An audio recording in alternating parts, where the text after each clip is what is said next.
This story takes place 27 years after the First Corporate War. The Nest by Sean Carrière. Chapter 4.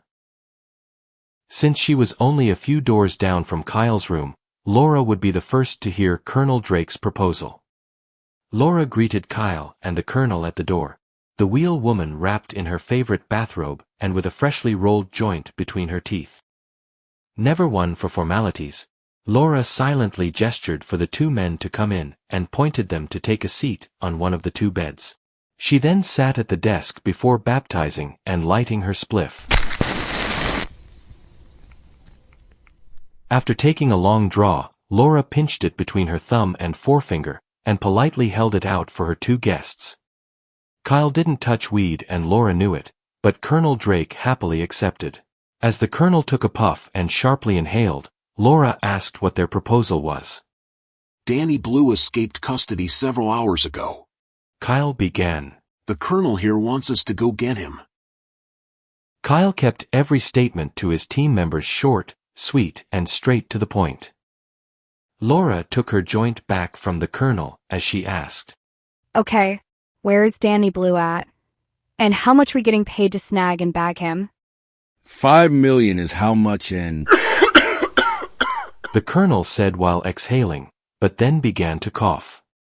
Normally, Kyle never would have spoken over someone else as he'd been taught better manners than that, but he didn't want to hide the real danger his team could be facing.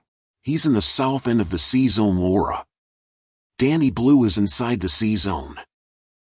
Maybe he was already feeling the toke he'd just inhaled, but Colonel Drake took no offense to Kyle speaking over him. Instead, the Colonel pulled the same microdisc from before out of his pocket and reached for the room's remote control. Laura didn't need to think long on her answer. She took another drag on her art project and half laughed as she exhaled. Huh, the C-Zone's about the only damn place I ain't ever setting foot. Laura announced before handing the still-burning bone back to the Colonel.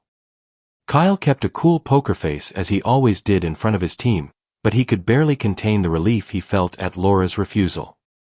This was soon shattered as the Colonel finished slipping the microdisc into the remote and pointed it at the wall-mounted flat screen. A second later, the same satellite image Colonel Drake had shown Kyle earlier appeared on the screen along with a familiar red, blinking light. See that lovely little red light? That's a satellite radio signal. Danny Blue got himself stranded while cutting through the C-Zone, and he's now waiting for other members of his gang to come rescue him. The Colonel explained. Before Laura could ask her next question, Colonel Drake adjusted the image on the flat screen, bringing up the multicolored filter over the satellite image. Laura got up off her chair to look more closely. She instantly recognized a radiation map as she'd used them plenty of times as part of navigating her way through the Badlands. She also recognized the dark orange strip running left to right as a lower radiation alley. Kyle watched as Laura stared at the screen. She was obviously making dozens of small calculations as she scanned the image before her. Kyle kept his poker face, but would soon feel his heart drop. Colonel Drake also watched Laura, but his eyes seemed to linger on her curvaceous figure wrapped only in a fresh, fluffy white bathrobe. Maybe it's the weed talking, the Colonel thought to himself. But she is quite fine, in a cougarish survivor kind of way. We can do it. Laura finally said after several seconds. It'll be tricky, but we can make it in, grab our boy, and be back out in less than 8 hours. Excellent, said the Colonel, but was cut off again before he could say anything else.